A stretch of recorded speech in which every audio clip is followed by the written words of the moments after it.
आज Doubtnut app download करें। Doubtnut पर अपने सभी गणित, रसायन विज्ञान, भौतिक विज्ञान और जीव विज्ञान के डाउट्स का करो सफाया। बस प्रश्न की फोटो खींचो, एक ही प्रश्न को क्रॉप करो और तुरंत वीडियो सोल्यूशन पाओ। अभी डाउनलोड करें। हेलो दोस्तों, हमारे पास क्वेश्चन क्या दिया हुआ है कि एक अवतल दर्पण की फोकस दूरी 20 सेंटीमीटर है। दर्पण से उस दूरी या उन दूरियों को बताएं जहां वस्तु को रखने से प्रतिबिंब का आकार वस्तु के आकार से दोगुना हो जाए। तो यहाँ पे हमें इस क्वेश्चन को हल करना है। बहुत ही अच्छा क्वेश्चन है। यहाँ पे जो है बच्चों से जो है गलतियां होती, बच्चे केवल आधा क्वेश्चन कर पाते हैं। यहाँ पे जो मेन ध्यान देने वाली बात यह है कि उस दूरी या उन दूरियों को बताएं। ठीक है, तो यहाँ पे है क्या, यहाँ पे जो है आपसे डायरेक्टली नहीं जो है कहा गया है, लेकिन यहाँ पे क्या है, आप केवल इसका देंगे आंसर, उस दूरी को। यहाँ पे क्या होता है, लेकिन यहाँ पे जो आंसर आएंगे वो दो आएंगे। ठीक है, क्योंकि दो केस में ऐसा हो सकता है, दो कंडीशन में, दो स्थितियों में ऐसा हो सकता है कि जो वस्तु का आकार जो है प्रतिबिंब का आकार वस्तु के आकार से दोगुना हो सकता है। ठीक है, कैसे उस चीज को यहाँ पे समझेंगे, लेकिन आप ये गलती कभी मत कीजिएगा। ये बहुत ही अच्छा क्वेश्चन है। यहाँ पे जो है हम इसको समझते हैं। तो होता क्या है, अब सबसे पहले क्या करते हैं कि अवतल दर्पण की आकृति को समझते हैं। तो ये क्या होता है कि बीच में ऐसे दबा हुआ होता है और किनारों पे उठा हुआ होता है इस तरीके से। ठीक है, और यहाँ पीछे की तरफ इधर पेंट होता है इसमें। ठीक, पेंट किसका होता है, रेड ऑक्साइड या जो है हम सिल्वर का पेंट करते हैं, ताकि जो है जो दूसरा वाला तल है ये वाला, ये परावर्तक तल हो जाए, यानी चमकदार बन जाए। ठीक है, तो यहाँ पे कुछ जो महत्वपूर्ण तथ्य है उसको समझ लेते हैं। यहाँ पे क्या होता है कि इसको जो है हम ध्रुव कहते हैं इसका, और इसका जो फोकस होता है वो इधर कहीं होता है, मतलब जो दर्पण के बाईं तरफ होता है। इसकी ध्रुव और फोकस तक की दूरी यहाँ पे फोकस दूरी कहलाती है। और इसकी दुगनी दूरी पे क्या होता है, यहाँ पे इसका वक्रता केंद्र होता है, और ध्रुव से लेके वक्रता केंद्र तक की दूरी वक्रता त्रिज्या कहलाती है। यहाँ पे जानकारी के लिए बता दें, यहाँ की चिन्ह परिपाटी क्या होती है दर्पण की। अगर शॉर्ट में समझे तो क्या होता है, लेंस के जो है दाईं तरफ की दूरियां धनात्मक होती हैं, बाएं तरफ की दूरियां ऋणात्मक होती हैं। मुख्य अक्ष के ऊपर की दूरियां कैसी होती, धनात्मक होती हैं, और नीचे की दूरियां ऋणात्मक होती हैं। ये जो है चिन्ह परिपाटी है इसकी।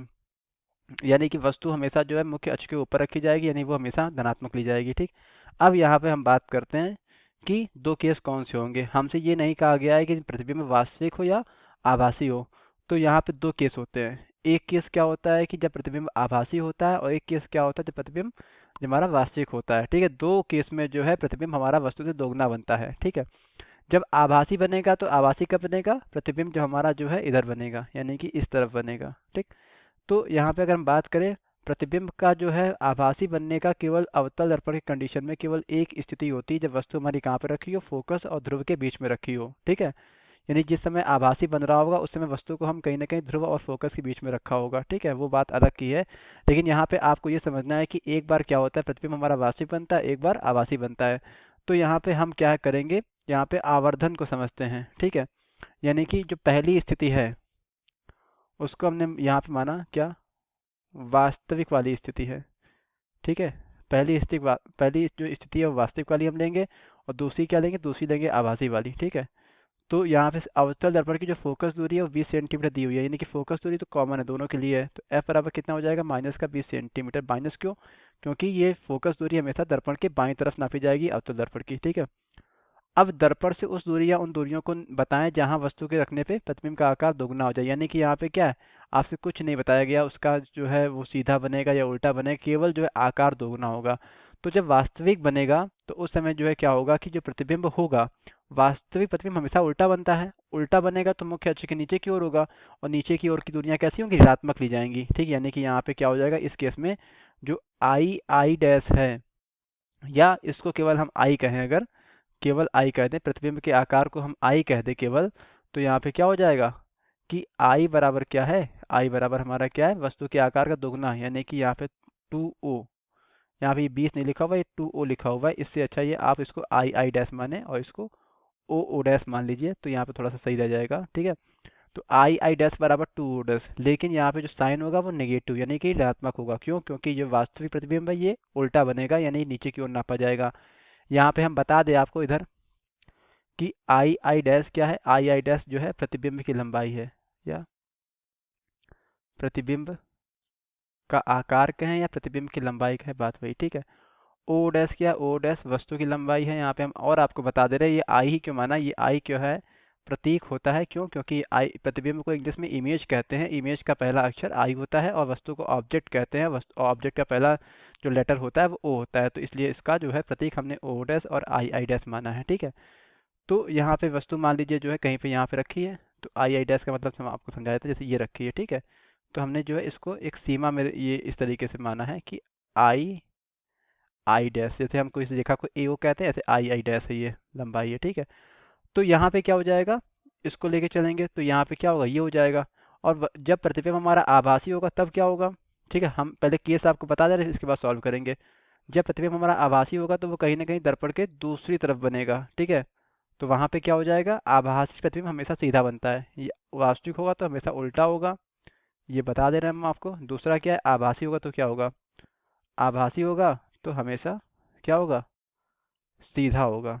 ये ध्यान रखिए आप, सीधा होगा तो आई डैश क्या हो जाएगा, धनात्मक हो जाएगा, बाकी सब सही है, टू डैश हो जाएगा। ठीक है, तो यहाँ पे अब जो है इसको हम हल करते हैं। अब यहाँ पे जो है हमें निकालना क्या है, हमें निकालना है क्या कि जहाँ वस्तु को रखने से, यानी कि हमें क्या निकालना है, हमें वस्तु की दूरी निकालनी दोनों केस में, यानी कि हमें यू निकालना है दोनों केस में। ठीक है, तो यहाँ पे हम पहला केस लेंगे। पहला केस कौन सा है, वास्तविक वाला, इसको लेके सॉल्व करेंगे। ठीक है, तो इसके लिए जो रेखीय आवर्धन होगा वो क्या होगा, रेखीय आवर्धन का सूत्र होता है m बराबर क्या होता है, आई डैश बटे ओ डैश, यानी प्रतिबिंब का आकार बटे वस्तु का आकार, बराबर एक और सूत्र होता है माइनस का v बटे यू, दर्पण के लिए ये होता है, ये ध्यान रखिएगा। तो हम इतना जो है ये लेते हैं, इसको सॉल्व करके जो है हम v और u में संबंध निकालेंगे, तब जाके जो है हमारा क्वेश्चन सॉल्व हो पाएगा। तो आई डैश बराबर क्या दिया हुआ, वास्तविक वाले केस है माइनस का टू ओ डैश। ठीक है, ये दिया हुआ है। आई डैश बराबर क्या दिया हुआ, माइनस का टू ओ डैश, ये वैल्यू यहाँ पे उठा के रखेंगे, तो यहाँ पे क्या हो जाएगा, माइनस का टू ओ डैश बटे ओ डैश बराबर माइनस का v बटे यू। तो यहाँ पे क्या हो जाएगा, यहाँ पे हमारा ओ डैश से ओ डैश कट जाएगा, तो यहाँ माइनस से ये माइनस कट जाएगा, यानी कि यहाँ पे क्या आ जाएगा, v बराबर टू यू आ जाएगा। ठीक है, तो यहाँ पे क्या हो गया, यहाँ पे ये चीज़ जो हमने इस तरीके से समझी, यहाँ पे v बराबर क्या आ गया, टू यू आ गया। अब यहाँ पे क्या करेंगे, हम यहाँ पे सूत्र लगा दे दर्पण का, यानी क्या होता है 1/u प्लस 1/v बराबर 1/f। हमें जो है u निकालना है, इसीलिए हमने v का मान u के पदों में निकाला है, ना तो हम u का मान v के पदों में भी निकाल सकते थे, लेकिन हमें यहाँ पे u निकालना है। तो 1/u प्लस v का मान क्या है, 2u है, तो 2u यहाँ पर रख दिया, बराबर 1/f, और f का मान तो जो है सबके लिए निश्चित है ना, माइनस का 20 है, यानी ये आ गया माइनस का 1/20। थोड़ा ध्यान से समझिएगा। ठीक है, यहाँ पे दो केस बन रहे हैं, तो यहाँ पे क्या हो जाएगा, 2u हमारा लासा आ जाएगा, यहाँ पे 2 आ जाएगा, यहाँ पे 1 आ जाएगा, यहाँ पे माइनस का 1/20 आ जाएगा। यहाँ पे इसको सॉल्व करेंगे तो 3/2u बराबर माइनस का 1/20 आ जाएगा। यहाँ पे अगर हम u निकालना चाहें तो u कितना आ जाएगा, u हमारा आ जाएगा 20 गुणे 3 बटे माइनस का 2, 2 से 1 कट गया, कितना 10 आ गया।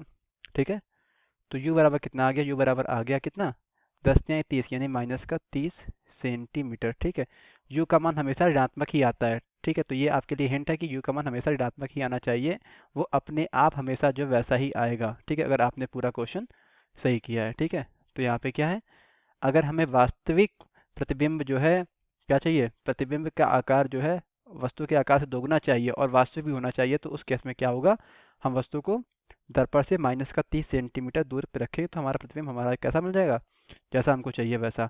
अब जो दूसरी स्थिति उसको भी देख लेते हैं, हमारा जो प्रतिबिंब है वो आभासी है। ठीक है, तो उस केस में भी हम वही करेंगे, रेखीय आवर्धन से v और u में संबंध निकालेंगे, तो क्या हो जाएगा, m बराबर आई डैश बटे ओ डैश बराबर माइनस का v बटे u। तो अब यहाँ पे क्या हो जाएगा, यहाँ पे आई डैश का मान 2o डैश प्लस का हो जाएगा, तो 2o डैश बटे ओ डैश बराबर माइनस का v बटे u। तो यहाँ पे o डैश से o डैश कैंसिल हो जाएगा, यानी कि यहाँ पे देखा जाएगा अगर तो क्या आ जाएगा, यहाँ पे आ जाएगा हमारा क्या आ जाएगा, v बराबर आ जाएगा माइनस का 2u। इसको हम कहाँ पे रखेंगे, दर्पण के सूत्र में रखेंगे, तो जो कि होता है 1/u प्लस 1/v बराबर 1/f। यहाँ पे f कितना है, f हमारा माइनस का 20 है, देखिए वो तो दोनों के लिए सेम है। तो यहाँ पे क्या हो जाएगा, 1/u प्लस 1/2u, माइनस का है तो माइनस का रख दिया हमने, बराबर 1 यहाँ पे क्या है माइनस का 20। ठीक है, यहाँ पे ध्यान देने वाली बात ये नेगेटिव दूरी है। ठीक है, यानी कि यहाँ पे क्या हो जाएगा अब कि 1/u plus minus minus 1/2u बराबर माइनस का 1/20, यानी यहाँ पे क्या आ जाएगा, यहाँ पे 2u जो है लासा आ जाएगा, 2u लासा आ जाएगा, तो यहाँ पे क्या आ जाएगा, 2 आ जाएगा, यहाँ माइनस का यहाँ पे 1 आ जाएगा, और माइनस का 1/20 हो जाएगा ये, और यहाँ पे क्या हो जाएगा 2 - 1 यानी 1 अपॉन कितना 2u, ये आ जाएगा।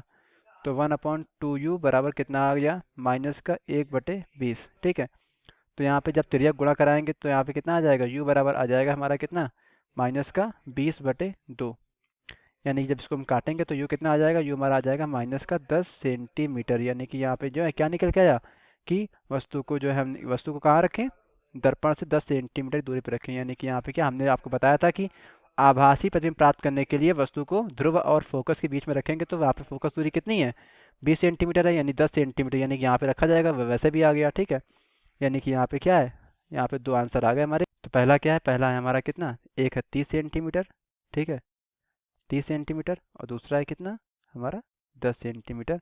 ये जो चिन्ह होते हैं ये दिखाते हैं कि वस्तु हमारी कहाँ रखी है, दर्पण के कहाँ रखी है, बाईं तरफ रखी है। तो ये दो हमारे क्या होगा, ये दो हमारे इस क्वेश्चन के क्या हो जाएंगे, आंसर आ जाएंगे। ठीक है, तो यहाँ पे हमारे इस क्वेश्चन में हमसे यही पूछा गया था। Thank you. कक्षा 6वीं से 12वीं से लेकर नीट, IIT, JEE वो एडवांस के लेवल तक 1 करोड़ से ज्यादा छात्रों का भरोसा। आज ही डाउनलोड करें डाउटनेट ऐप या व्हाट्सएप करें अपने सारे डाउट्स 8400 400 400 पर।